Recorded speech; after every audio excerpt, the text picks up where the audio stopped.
أعوذ بالله من الشيطان الرجيم بسم الله الرحمن الرحيم اللهم صل على محمد وعلى آل محمد كما صليت على إبراهيم وعلى آل إبراهيم إنك حميد مجيد اللهم بارك على محمد وعلى آل محمد كما باركت على إبراهيم وعلى آل إبراهيم إنك حميد مجيد ربي يسر ولا تعسر وتمم بالخير وبك نستعين يا فتاح يا فتاح يا فتاح يا عليم يا عليم يا عليم آمين يا رب العالمين Alhamdulillah Rabbil Alameen. We all are together with the blessing of Allah subhanahu wa ta'ala to learn Islam so we can try inshallah our best with His tawfiq to bring His guidance in our lives. And all the ilm is from Allah subhanahu wa ta'ala, and we all seek Allah's help to understand His deen in the best form, and may Allah make it easy for all of us to inshallah bring it in our lives. So today's topic, which inshallah we are going to talk about, is about the rights and duties of parents. In this one, inshallah, we are going to see first what are the duties of children towards your parents, and inshallah then later part we will also see what are the duties of parents towards their children which they are supposed to do. So inshallah we will be covering that together. So first question, so as my preferred audience is always kids, so the question is that who is our Rabb? Allah, definitely. Now the question is that can we call anyone else as Rabb or no? Okay. But here, who else says that we cannot call anyone else as Rabb? Or anyone who says that we can call Rabb to someone else other than Allah as well?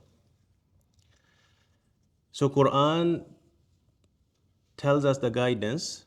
Allah subhanahu wa ta'ala has used the word of Rabb in the Quran other than Himself as well.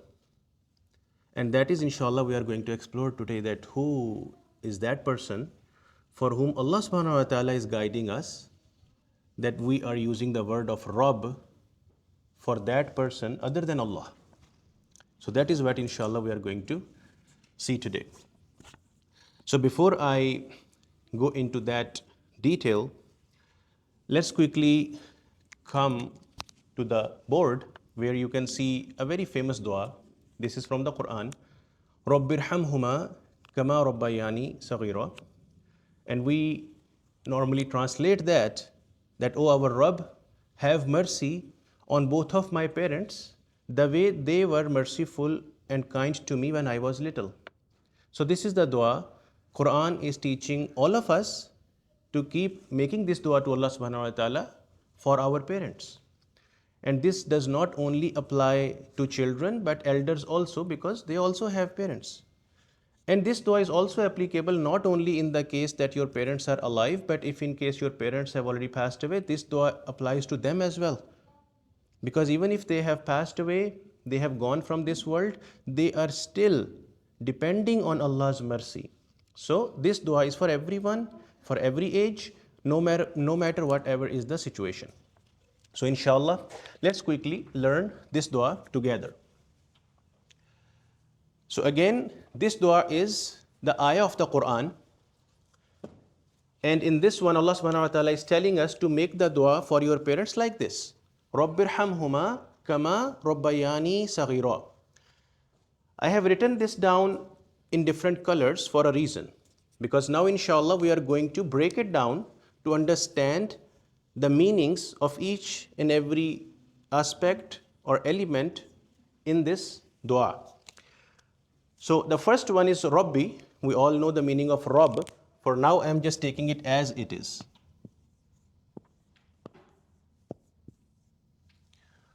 Rabb. I'll explain you what exactly is the meaning of Rabb, inshallah, once we cover up the simple breakdown of this dua. Then you see Irham. Irham is from Rahima or Raham, mercy. So in this one, we can have the meaning have mercy upon. Huma. So Yasin, what is huma? Those two. So this is a proverb, grammatically proverb, those two. So this is the meaning of huma.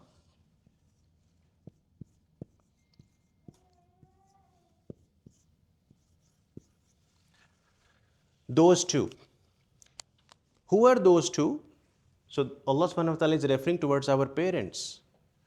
And we are making the dua, O our Rabb, have mercy upon those two or upon both of them. Means our parents. Kama, likewise,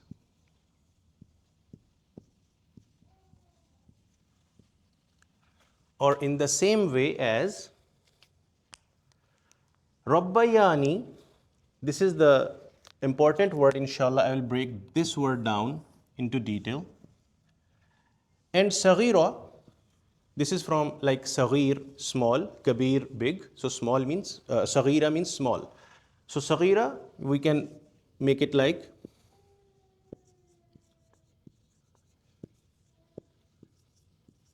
when I was small. So the beauty of this dua is lying here in this word Rabbayani. In this word, we are not seeing any word used for like walada or walidain or something like that, which means parents. But Allah subhanahu wa ta'ala is merging three things together here. One is this knee is here. We can call it like this alif is also with it, like ani. Then we also see before that another word which is this ya. And before that we also see another word which is Rabb. So this Rabbayani is the composition, or you can say this Rabbayani is having the breakdown of these three words in it. Rabb, Ya and Ani. So now here, Rabb we know means like Rabb. I will explain the meaning shortly.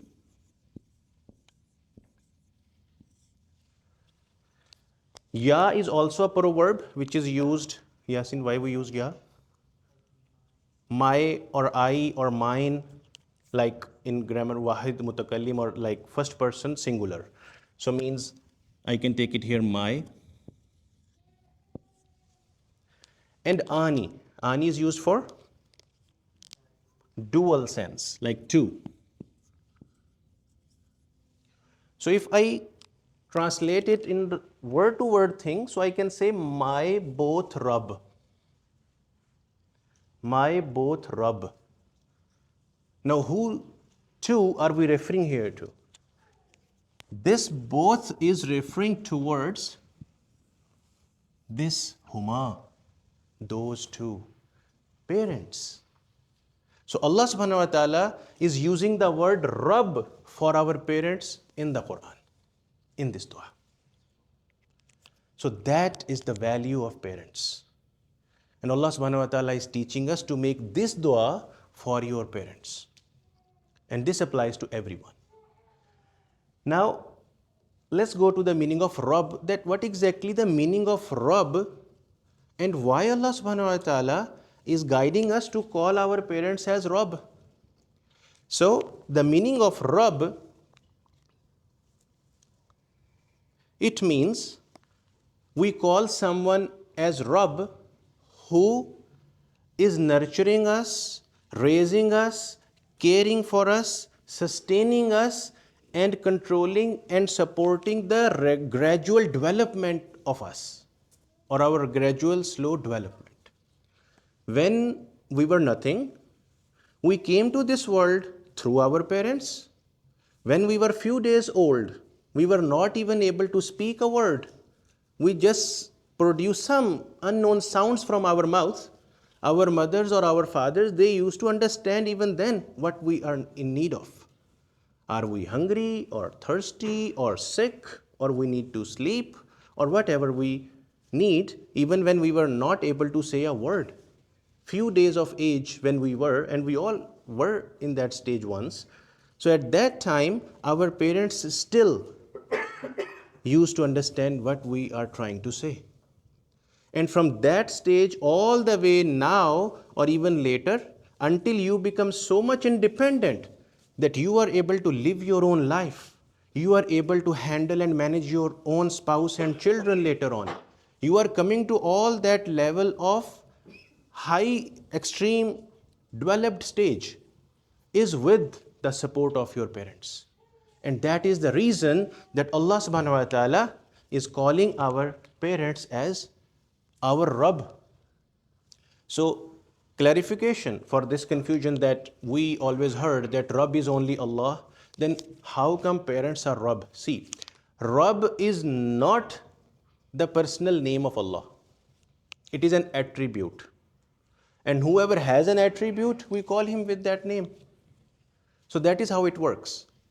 Ultimate Rabb is Allah, because even our parents or their parents or their parents, all the way back, if you reach to the father of the whole humanity, the first person, Hazrat Adam alayhi salam, even for him who had no parents, even for him, Allah was still the Rabb. He created him from nothing to the highest rank of humanity, which is a prophethood. So Allah is the ultimate Rabb, yes, but temporarily, for a particular moment, on a limited scale, Allah has blessed our parents with this ability that they can nurture us, raise us from nothing to a very stable, independent human being in our life. That is the reason that we call our parents as Rabb. So this is the meaning of this dua, Rabbirhamhuma kama rabbayani saghira, that our Rabb, O our Rabb, have mercy upon both of them, just like they acted like my Rabb when I was little. So that is the straight meaning of this dua. But usually, because we do not see the word of like walid or walida or like mother or father or parents, Arabic word here, so we feel like okay, we just do the overall translation in the overall sense, like, oh Allah, have mercy upon my both parents the way they were merciful to me when I was little. But this is the hidden gem in this word, Rabbayani. My both Rabb means my both parents. So now we learned that for Allah subhanahu wa ta'ala, He is guiding us in the Quran that our parents, we should make dua for them like this. Now, after this concept, let's move on that what are our duties towards our parents in the light of Quran and Hadith, because we all are the Muslims. We believe that the orders of Allah subhanahu wa ta'ala and the guidance from His Prophet Muhammad sallallahu alaihi wasallam, they are the ultimate source of our guidance, how we should live our life. So the first thing which all the children, whatever age you are at, you are supposed to do towards your parents is to respect and honor your parents. And that means that you are not allowed to get angry on them, show attitude to them, behave bad against them, confront them, argue with them. All those kind of things you are not supposed to do at all. And this is the order of Allah subhanahu wa ta'ala. In the Quran, I will just put the references and move on due to the time. In Surah Al-Isra, verse 23, Allah subhanahu wa ta'ala is guiding us, and the meaning is that you are not even supposed to do even that expression. Oh my God! Like even that. You are not supposed to show like this kind of behavior towards your parents. So that is one thing. Giving respect and honor to your parents also include that you do not show displeasure towards them. Like, I don't want it, I don't like it. That type of behavior towards your parents is not allowed. Then, listening to them what they are saying. Sometimes they're in the middle of their talk, we just cut them off and we put in our thoughts what we want upon them. So that is also something not okay. Consulting with them. When you were little, you were not even able to speak a word, they were still understanding you, and today you feel like, oh, mom, you don't understand me. Oh, dad, come on. That's not how it works. That is what we are doing. When you were not even able to say a word, they were still understanding you. So consult with them because they have seen more days in this life than you. They have seen all those experiences in their life. So they can guide you better. Then, as a matter of respect, do not sit on a higher place than them. Just sit next to them or below them. As a matter of respect, let's say in your living room, your dad is sitting on the carpet, on the floor. You are not supposed to sit on the sofa, on the couch. You should sit next to them, not higher than them. That is another expression of respect towards your parents. Then, let's say on the dining table, when food is all set up, you are about to start. Do not start until your parents start. If they are also sitting on the table and you all are, let's say, eating together, let them take first and then you should take your turn. It's not like, oh, mom will come later, it's fine, and you are just start eating. All these type of things showing and reflecting your respect and honor towards your parents. You should not travel without their permission. They must allow you, and they must know where you are and for how much time you are going to be at that place or with some friend or whatever. Always travel with the permission of your parents. Be humble in front of them.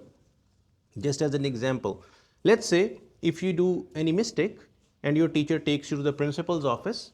Now principal is standing there and you are guilty, or let's say you are going in the court in front of the judge. You do not show your attitude there.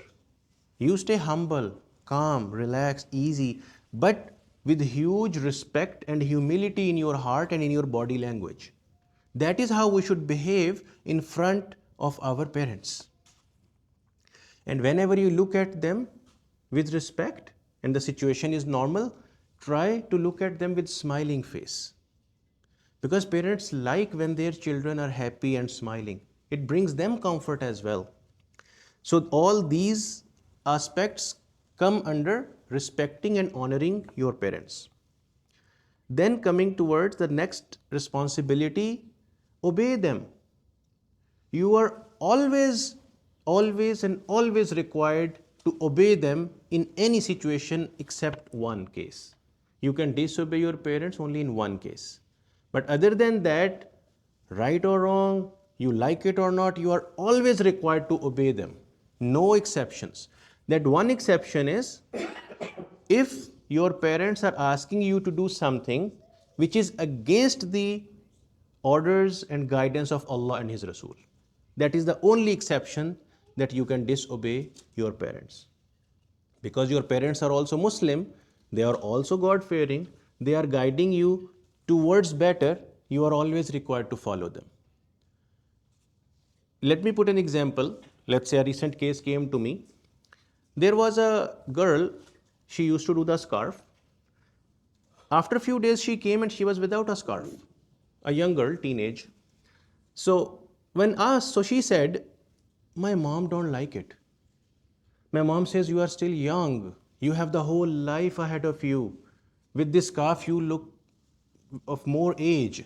Once you get married, after that, you can start doing your scarf and hijab and all that. It's fine. You don't do that now. In that case, this daughter or this girl is allowed to disobey her mother and continue to do hijab because that is the order of Allah subhanahu wa ta'ala and the guidance of His Rasul. So this is an example. If your dad tells you like do this work and skip your salah, in that case you can request your dad like, hey, my time for the salah is going over, otherwise I'm going to miss it. If you allow me, let me do my farz and then I'm going to do whatever you want. Other than these kind of exceptions, you are not allowed to disobey your parents in any scenario. Then you are required to provide them the service and care, what they need. Especially if they are sick, take care of them. when they go to old age, you are definitely required to take care of them. When they are weak, they need your support, you are always required to support them and be there for your parents in whatever the best possible form you are able to. Once Prophet sallallahu alaihi wasallam, he was stepping up towards his mimbar where he used to stand and give the khutbah. So it was 3 steps kind of. So on the first step, he said Ameen. Then on the second step, he said Ameen. Then on the third step, he said Ameen. After his talk was over, then Sahabas asked him, Ya Rasulullah sallallahu alaihi wasallam, may we please ask that why did you say Ameen 3 times when you were stepping up on the mimbar? So he said that Jibreel alayhi salam, he came to me and he made 3 du'as and I said Ameen on it. Jibreel alayhi salam said that a disgrace and loss or destruction is for the person who get Ramadan in his life and still not able to secure his forgiveness. May that person be destroyed. Means Ramadan is such a big opportunity to seek forgiveness of Allah, and if you still miss it, you are at a huge loss. You missed a big opportunity. So on that, Prophet sallallahu alaihi wasallam said, Ameen. Second thing, Jibreel alayhi salam said that may that person be disgraced or fully at loss who got his both parents or at least one in their old age and he could not secure his Jannah by serving them. So serving your parents when they are in the old age, both of them or one, if you service them, provide them good support and service, you can secure your Jannah. And even if you get them in the old age and you still do not secure your Jannah, you missed a big opportunity. And the third thing, Jibreel alayhi salam said that may that person be disgraced and at a big loss that who heard your name, Ya Rasulullah sallallahu alaihi wasallam, and do not submit salawat upon it. Like when we hear the name of the Prophet Muhammad, we all are required to say sallallahu alaihi wasallam. So that was the guidance from the Prophet sallallahu alaihi wasallam, that when our parents are at the old age, we must secure our Jannah. That is a big opportunity. Then, whenever they are in any financial support and you are independent, let's say you have a very good job, you are at a very good position, financially you are stable, you are meeting your needs as well, you do not have any emergency situations and you are well off, but your parents are in financial need, you must always support them financially because they did the same for you for several years. Like now, you are not making any money, you are little, you are studying or going to college, you do not have any job, you do not have money to make your life possible. Who is spending for you? And for how many years they spent for you? So that is why your parents have full right upon you. So you are always required to support them financially whenever, let's say, they are in need. Even if they wish something, they have a desire, spend your money for them and fulfill their desires the way they got your desires fulfilled. You need a toy, they get it to you. Toy is not something like if you don't get it, you're going to die or something is going to happen to you. They still get you, right? If they have any wish at their old age, you are required to help them out with that need. Then you are required to be righteous if your parents have passed away. There is a hadith in Abu Dawud where Prophet sallallahu alaihi wasallam was asked that, O Prophet sallallahu alaihi wasallam, O Messenger of Allah, is there any obedience left that I can show to my parents after they have passed away? So this is the guidance for those. If your parents, both or one of them has passed away, then you can still do these things to show your obedience towards your that passed away parents. Prophet sallallahu alaihi wasallam replied that yes, pray for them, seek forgiveness for them, fulfill their promises after their death. Let's say if your parent, they had a promise with someone, but now they have passed away, you should fulfill that promise on behalf of your parents. Then any relations which your parents were maintaining, but now because they have passed away, there is a risk that those relations will go away or may go break. You should maintain those relations and honor their friends. Let's say your mom's friend or your dad's friend, if let's say one of them has passed away, then you should still after them honor the friends of your parents. This way you are showing your obedience towards your parents who have passed away. Then upholding their honor.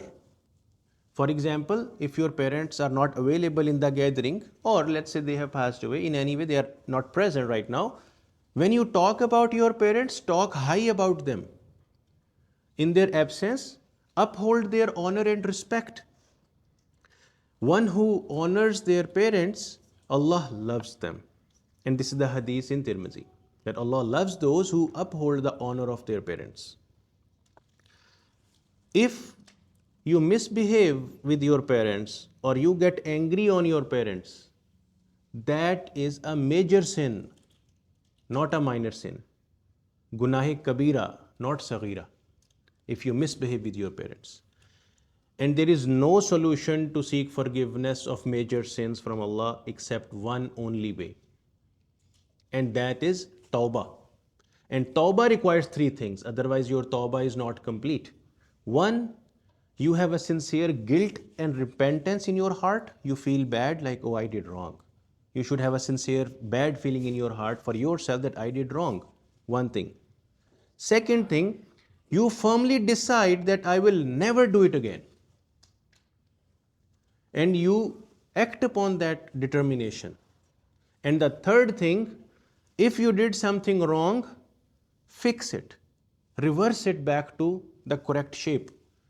Let's say if you misbehave to your parents, go back to them, say sorry to them. And there is no parent apparently who say like, I'm not going to forgive you.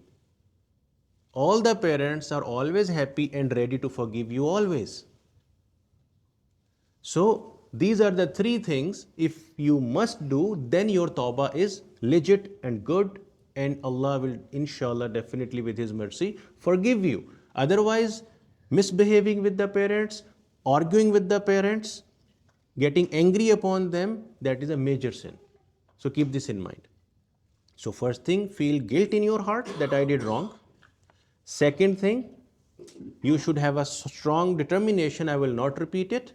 And the third thing, you reverse what you have done wrong. Go back to them, say sorry, or if you have done any activity which is bringing them displeasure, reverse it.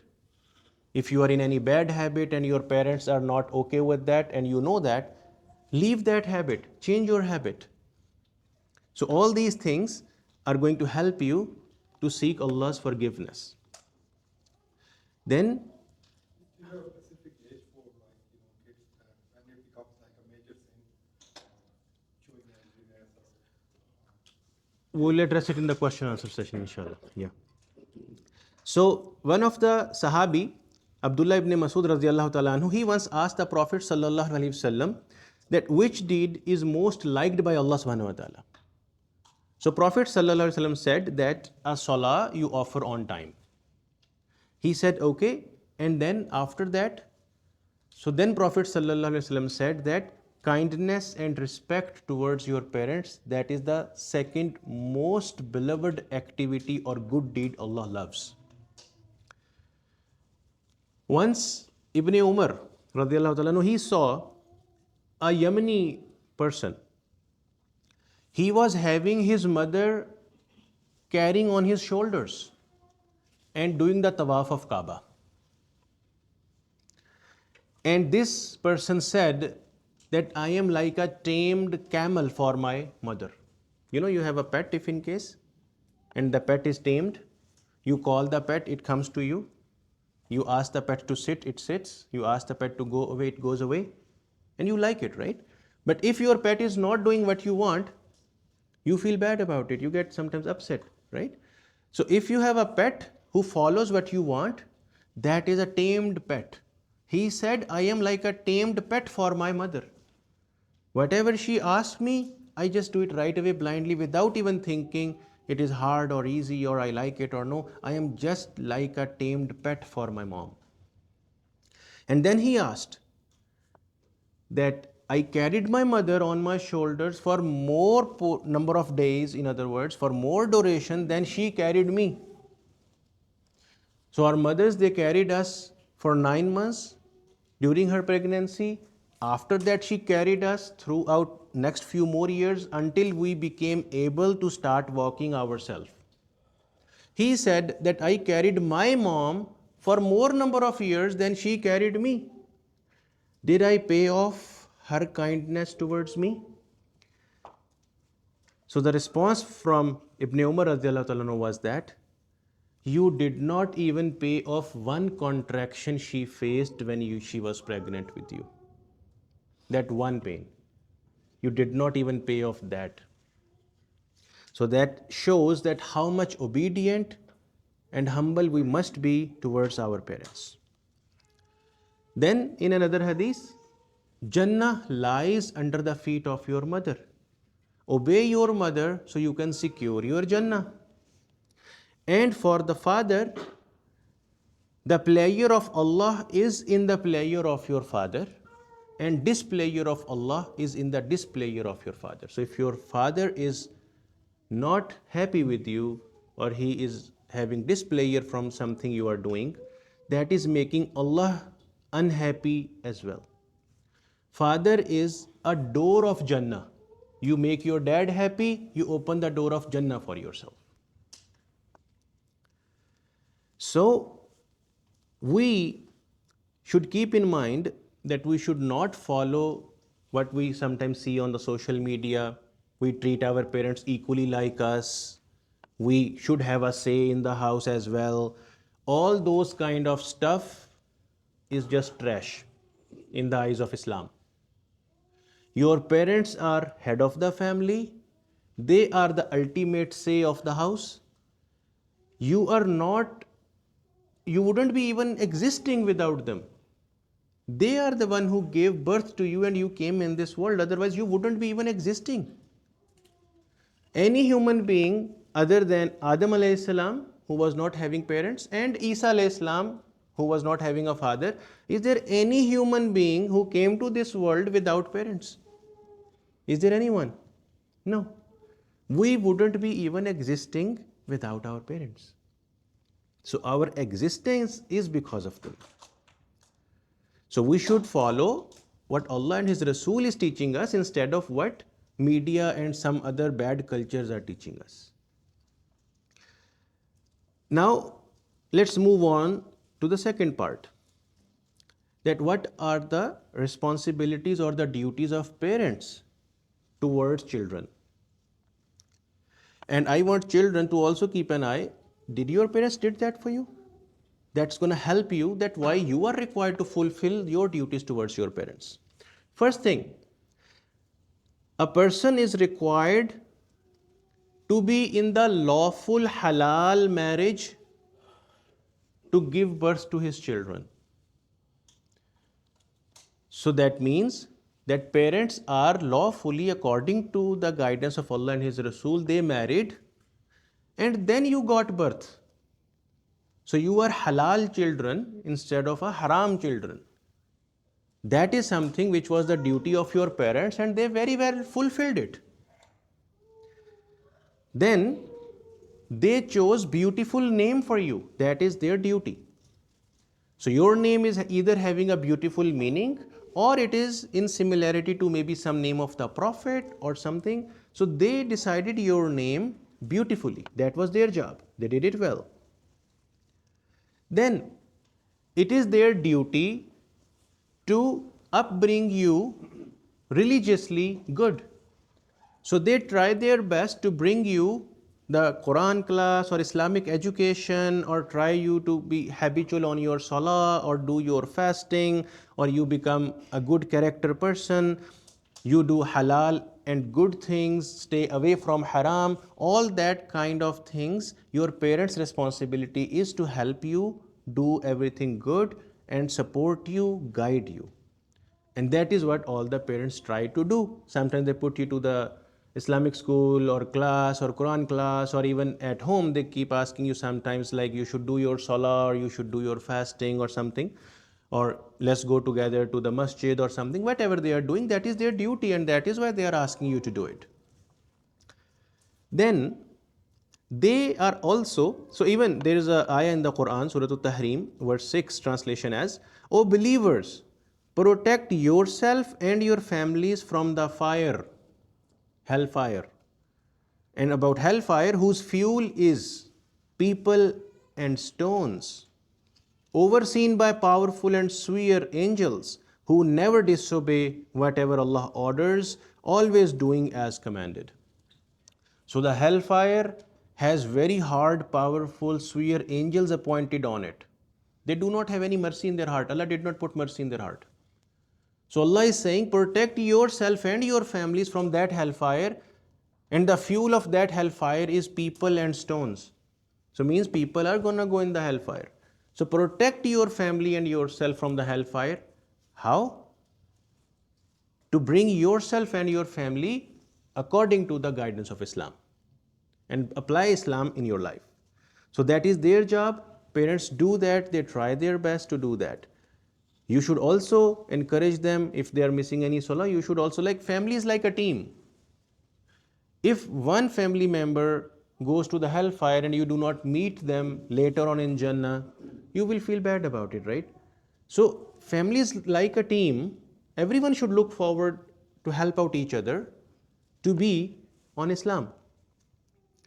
Then another duty of the parents is to help you to get a better education, to learn better skills, so you can become an independent individual human being in this world and live your life independently, manage your job or your business or your future families and all those things wisely. So they are getting you the quality education as well. Then another responsibility, not only for the parents but together, is to keep the environment in the house religiously sound.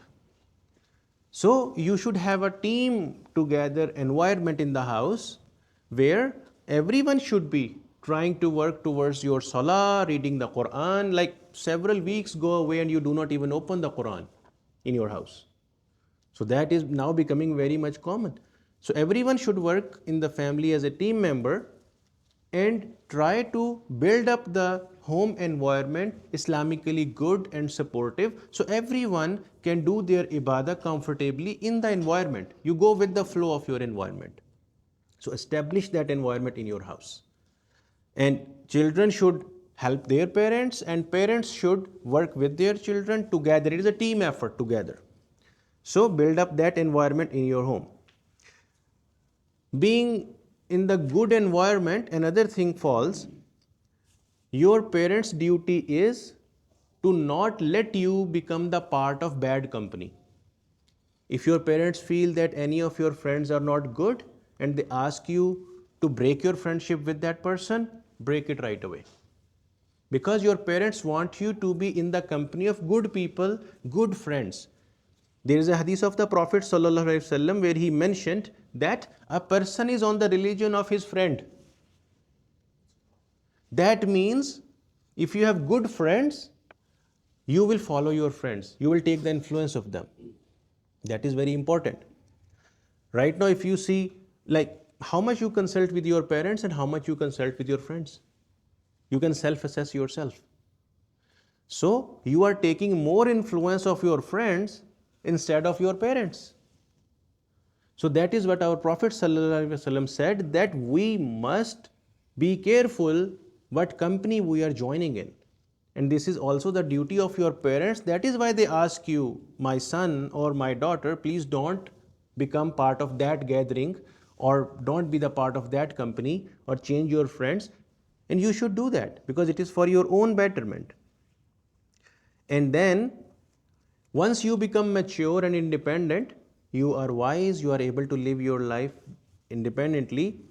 Even after that, it is the duty of your parents to help you and guide you towards your marriage, your education, or any other major decisions of your life. So your parents are required to be the part of that decision. Let's say if you are at the age of your marriage now and the decision is going to come, your parents must be the part of that decision, because it is their duty. Allah subhanahu wa ta'ala and Islam is putting on them that they should be the part of your consultation. They should advise you where you should marry or not. Keep one thing in mind. Allah subhanahu wa ta'ala has mentioned in the Quran, Surah Al-Furqan, verse 54, the approximate meaning, may Allah forgive me for that mistake, is that Allah created human being with water, and He is the one who decided your relations, whether through blood or marriage. Through blood means Allah is deciding which person is going to get birth in which family. You are going to get birth in this family with these parents, that was not in your control. Allah decided this. Even if parents are going to get a righteous child or a bad child, that is also not in the hands of parents themselves. Allah gives that. So Allah decides your relations by blood, and then Allah decides your relations by marriage, means wherever you are going to get married, Allah is going to decide it. And Allah is ordering us that we must consult our parents, and we should marry only where our parents, they have their consent as well. So that is the best approach and preferred approach always, because that is their responsibility. There is another hadith in both Sahih Bukhari and Sahih Muslim where our Prophet sallallahu alaihi wasallam, he mentioned that each one of you is a shepherd. You know, a shepherd who graze the cattle, the sheep. Each one of you is a shepherd, and each of you is responsible for his flock. So, father or mother, whoever is in your family, they all are your flock, and you are answerable for your flock, for your children and whoever is under your decisions influence. You are responsible for them. So, that is why parents always try that our children should be obedient to Allah and His Rasul. They should be in a good company. They should be living their life according to Islam. One true story I want to share. This just happened to me just a month ago. I was on Umrah trip, and this is Alhamdulillah my habit that whenever I go for Umrah, I try my best to spare 2-3 hours, specifically no other task but to sitting in the mataf, looking at the Kaaba and making the dua. So on this trip, before I went on Umrah, I asked my friends, my relatives, even my parents, siblings, everybody, that whoever has any duas, please send me. And inshallah, I will take out time sitting in the mataf and make dua for all of you. Even I put that status on my WhatsApp as well, that whoever in the community knows me, they can send me their duas. So in that 2, 3, 4 days time, I got around 80 messages about duas. Anyways, I took rest, get myself prepared, and in the middle of the night, I went to the mataf. I was sitting in the mataf looking at the Kaaba, and I opened up my phone to see the duas so I can start making the duas for everybody individually. And some of you know that I did it. So when I saw the long list, I was like, okay. So I was making myself prepared. Let's start. Then I made up my mind that, okay, in that whole list, I also had one message from my mother as well. And I thought, okay, let me do rest of everybody and get fully free, and then I will take whatever time I want for my mom's dua and my dua. So I kept my dua and my mom's dua on a side, so I did not open that message at the moment, and I went through all rest of them. And you know, when you make like 50, 60, 70 duas for, 50, 60 people, when you make the duas, like it is natural that you become like with the mindset like, oh, I am someone special, maybe people are asking me for the dua and I am at a special place. So I was feeling that kind of feeling, and I was just keep making duas like on and on and on. And even the conclusion of the duas, when I went through all those 80 messages, I saw all of them who were in the age of less than 35, they all asked for money, financial stability. All of the people, almost 90-95% was the case, that among those 80 messages, all of those of my friends, whoever were less than 35-40 years of age, they were asking for financial stability, good business, better jobs, money related requirements. From 40 to like 60, 65, 70, that age people, they asked first priority for the health and second priority for the money matters. And those who were 65 or 70 and plus, all of them had one dua: may Allah make our akhirah good. So that actually gave me another learning, that when I am gonna go to the age, if Allah wishes, to 65 or 70 plus, what is gonna be my priority? Akhirah? Then why should I not worry for it today? Anyways, I moved on through the duas. I finished all the duas and I was with the mind that okay, now I am making the duas and maybe I'm a special person and my duas are getting accepted. I was so pumped up. And at the end, I opened the message from my mother. And believe me, when I opened it, it was like 3.5 minutes voice message. And in the initial 15-20 seconds, she just asked for herself, saying that Allah gave me very successful life. She's around 73, and alhamdulillah, right now she's in Makkah doing her Umrah. So she said, Allah gave me very successful life. Just make a dua for me that may Allah give better success in the Akhirah also. Allah made my life successful here. May Allah make my next life also successful. That dua just took maybe 15 seconds, 20 seconds. After that, rest of her whole message was all about either me or my siblings. May Allah bless you. May Allah give you more knowledge about Islam. May Allah give you good dunya, good akhirah. Like, that is a mother. And I was feeling like I was making duas for others, and here she knows I am standing in front of the Kaaba making the dua, and she did not ask for herself. She was even then asking for myself, for my duas, like everything which I might be needing. That is a love of a mother. And that is not only my mother. Every mother is like that. Every mother. Allah made mothers that they serve their family and do not even feel it. And Allah made fathers, they work very hard, earn the money, bring the money to the family, spend their own money, hard-earned money on the family, and do not even feel it. That is the heart Allah made for mothers and fathers. So that is what we all should look forward to. And we should also look forward towards our parents, that what I am getting from them in the legacy. So for example, for me, I took the legacy from my mother: honesty, passion to learn and follow Islam, and passion for teaching, because she was a teacher. She taught like since 1971 all the way until 2012. She was in education and teaching profession. I got that passion from there. So I'm teaching Islam now, alhamdulillah. You should also look forward towards your parents, that what legacy they are leaving for you and what you should pick forward for them. Couple of you, they spoke to my mom, and when they told me the feedback, like, Fahad, you have a very deep reflection of your mother. And that was very emotional moment for me, that I was taking the legacy of my mom. So you should love your parents even more. And that is how we should look forward to it.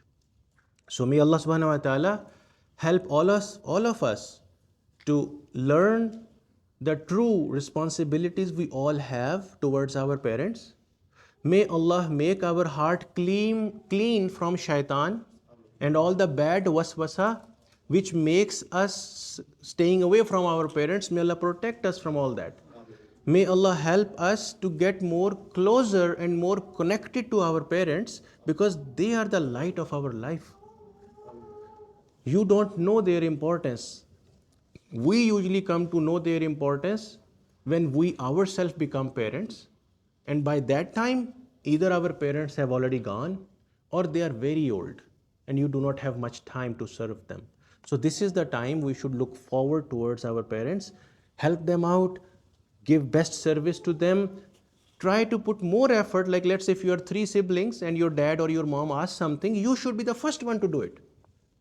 Because if you do it, you are going to add it to your good deeds, the register of good deeds. And if you are just sitting silly and lazy, you missed that opportunity, as mentioned in the hadith, that you missed the opportunity of Jannah. So may Allah make all of that easy for us. Ameen. وَمَا عَلَيْنَا إِلَّا الْبَلَاغُ الْمُبِينُ. جَزَاكُمُ اللَّهُ خَيْرًا.